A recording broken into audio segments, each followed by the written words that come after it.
आज के इस वीडियो में हम बात करेंगे ऑपरेशन ट्राइडेंट के बारे में, जो कि इंडियन नेवी ने कंडक्ट किया था, जिसमें इंडियन नेवी ने कराची पोर्ट को पूरी तरीके से उड़ा दिया था, जो कि उस टाइम पे जो पाकिस्तान का नेवी हेडक्वार्टर था वो कराची पोर्ट पे ही बेस्ड था।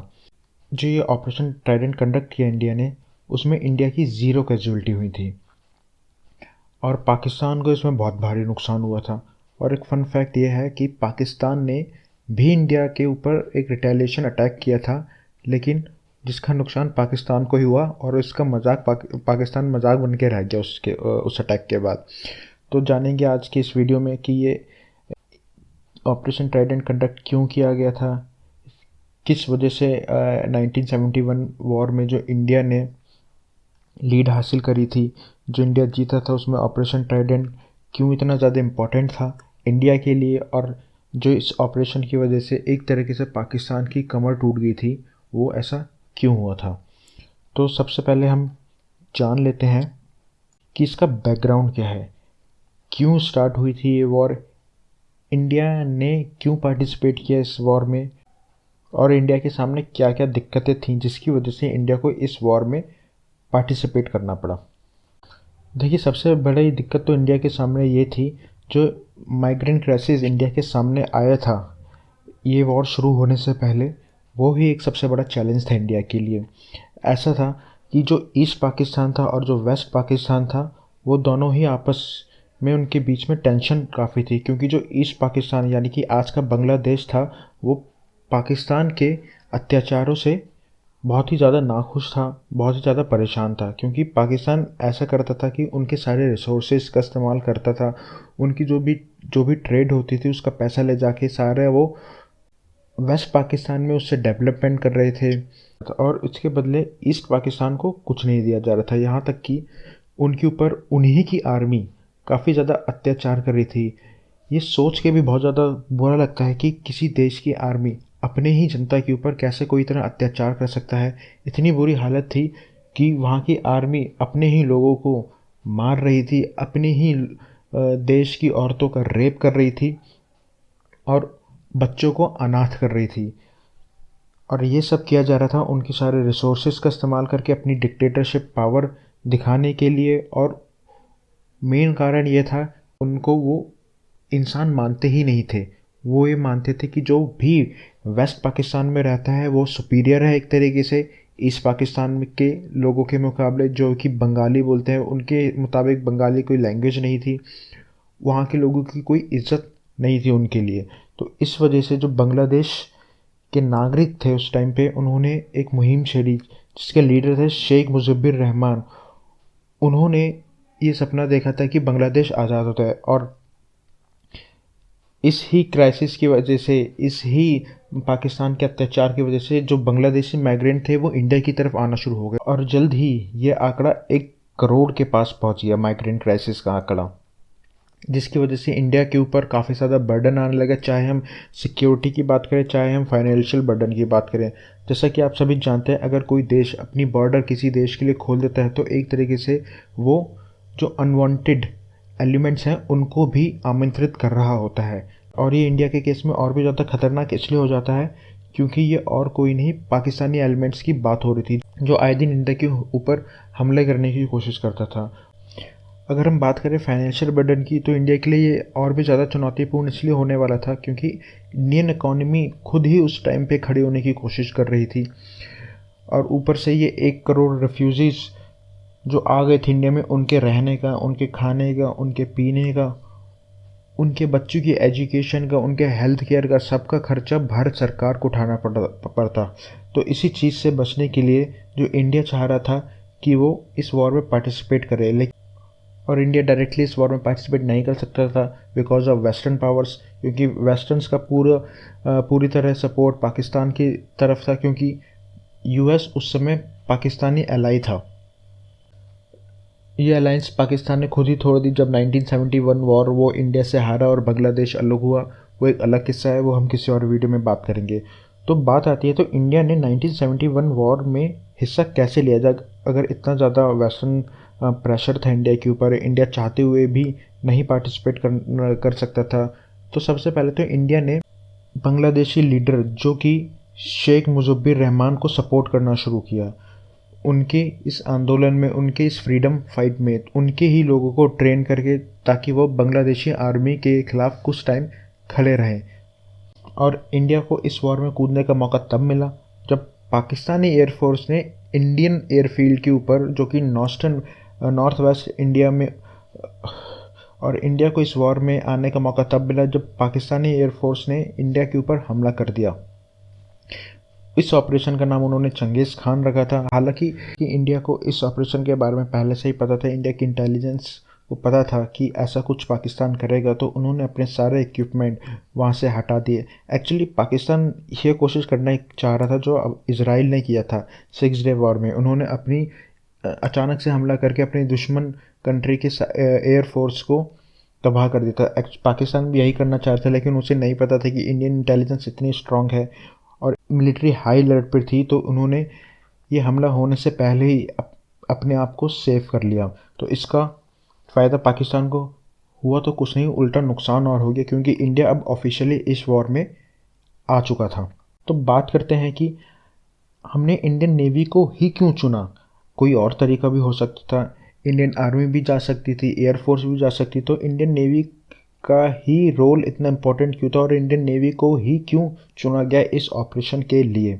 तो बात ऐसी है, ईस्ट पाकिस्तान और वेस्ट पाकिस्तान के बीच में कोई भी लैंड कनेक्टिविटी नहीं थी, तो इसलिए जो भी ईस्ट पाकिस्तान से में सैनिक पहुंच रहे थे, उनकी जो सप्लाईज पहुंच रही थी वेस्ट पाकिस्तान से, वो सी रूट के थ्रू ही पहुंचती थी। क्योंकि अगर वो, उनके पास सिर्फ 2 ही ऑप्शन बचते थे, या तो वो एयर रूट का इस्तेमाल करें जो कि उनको काफ़ी ज़्यादा महंगा पड़ता, और दूसरा ऑप्शन था सी रूट, जो कि एक रिलायबल और सस्ता अल्टरनेटिव था अपने ट्रूप्स को वहाँ ले जाने के लिए। ट्रेड का जो भी मटेरियल वहाँ से बनता है, जैसे कि कॉटन हो गया, जूट हो गया, वो सारा पाकिस्तान में लाने के लिए एक सेफ़, सिक्योर और लेस एक्सपेंसिव रूट बचता है, वो सी रूट ही बचता है।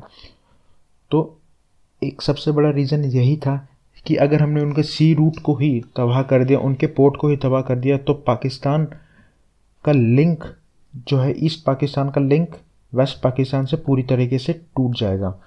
और दूसरा सबसे बड़ा रीज़न है ऑपरेशन द्वारका, जो कि पाकिस्तानी नेवी ने कंडक्ट किया था 1965 वॉर में इंडियन नेवी के ऊपर।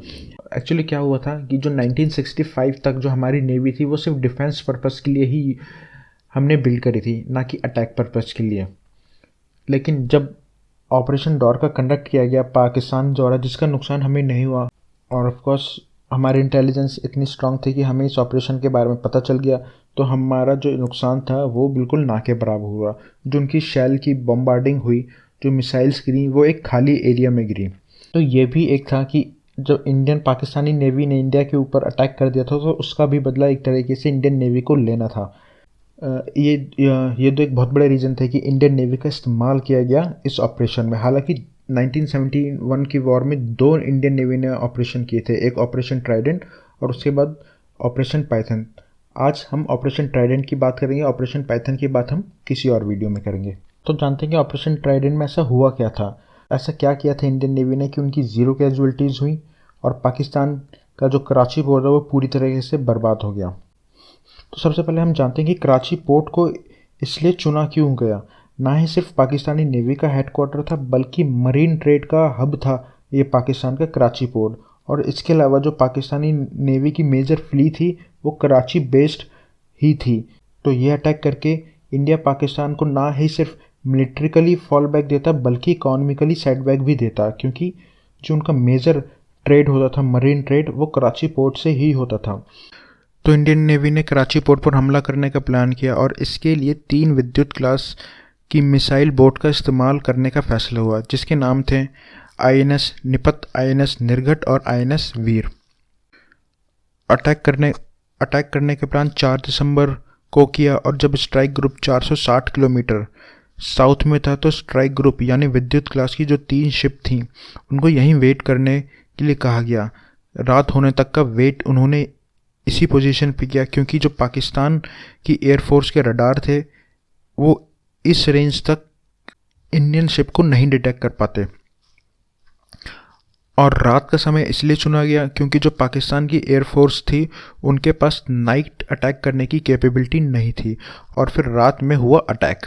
आईएनएस निर्घट ने एक मिसाइल फायर किया पीएनएस खैबर पे, जो कि एक डिस्ट्रॉयर था पाकिस्तान का, और इस अटैक की वजह से पीएनएस खैबर बुरी तरीके से डैमेज हुआ। और इसके बाद आईएनएस निर्घट ने एक और मिसाइल फायर किया जिसने इस डिस्ट्रॉयर को डुबा दिया, जिसमें 222 सेलर थे। इसके बाद आईएनएस निपत ने भी 2 मिसाइल फायर किए। एक कार्गो वेसल था जिसका नाम एमबी वीनस चैलेंजर था, जो तुरंत ही डूब गया क्योंकि उसके एमिनेशन में ब्लास्ट हो गया जो कि वो कैरी कर रहा था उस टाइम।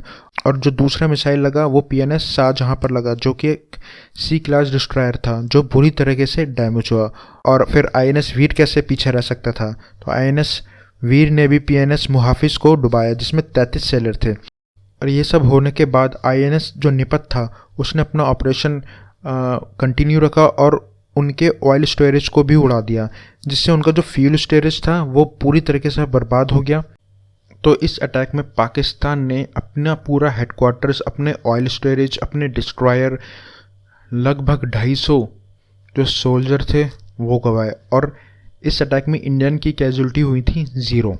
अब इस अटैक के बाद क्या हुआ वो भी जान लेते हैं। पाकिस्तानी एयरफोर्स ने रिस्पॉन्ड किया, पाकिस्तानी और एयरफोर्स ने ओखला पोर्ट पे अटैक किया। बट इंडियन को इस अटैक का पहले से ही पता था कि वो ऐसा कुछ होने वाला था। उन्होंने अपने एसेट्स जैसे कि मिसाइल्स, बोट को डैमेज से प्रिवेंट करने के लिए पहले ही वहाँ से हटा दिया था। लेकिन फन फैक्ट ये है जो मैंने आपको शुरुआत में बताया था कि पाकिस्तानी एयरफोर्स ने एक और एयर स्ट्राइक किया जिसमें उन्होंने अपने ही फ्रिगेट पीएनएस जुल्फिकार को फ्रेंडली फायर में उड़ा दिया। तो हुआ ये कि पाकिस्तानी ने एक एयरफोर्स स्ट्राइक कंडक्ट की जिसमें उन्होंने अपने ही फ्रिगेट को पीएनएस जुल्फिकार को फ्रेंडली फायर में उड़ा दिया, जिसकी वजह से उनकी और ज़्यादा कैजुअलिटीज़ हुई और उन्होंने अपना ही वेसल भी खोया। तो हुआ ये था कि जो पाकिस्तानी नेवी का जो सर्वेलेंस एयरप्लेन था उसने एक फ्रिगेट को डिटेक्ट किया, जिसने उसकी लोकेशन की डिटेल्स अपने हेडक्वार्टर्स में भेजी कि और बताया कि ये इंडियन फ्रिगेट है। एक्चुअली में उन्होंने अपने ही फ्रिगेट को इंडियन फ्रिगेट समझ के उसकी लोकेशन अपने हेडक्वार्टर में भेज दी, और फिर पाकिस्तानी हेडक्वार्टर से उनकी ही एयरफोर्स को कमांड मिले कि जाओ जाके ये इंडियन फ्रिगेट्स को उड़ा दो। बट एक्चुअली में ये उनकी खुद की ही फ्रिगेट थी, और जिसकी वजह से जो इंडिया ने उनका नुकसान किया ही किया था, उसके अलावा भी इन्होंने अपना नुकसान खुद ही कर लिया। और आज तक ये मॉडर्न नेवी का मोस्ट सक्सेसफुल मिशन माना जाता है वर्ल्ड वॉर 2 के बाद, जिसमें भारत की कैजुअलिटी हुई थी 0 और पाकिस्तान ने फ्रेंडली फायर में खुद ही का ही फ्रिगेट उड़ा दिया था। तो उम्मीद करता हूँ दोस्तों आपको ये वीडियो पसंद आया होगा। अगर पसंद आए तो वीडियो को लाइक, शेयर और चैनल को सब्सक्राइब करना मत भूलिएगा। धन्यवाद। जय हिंद।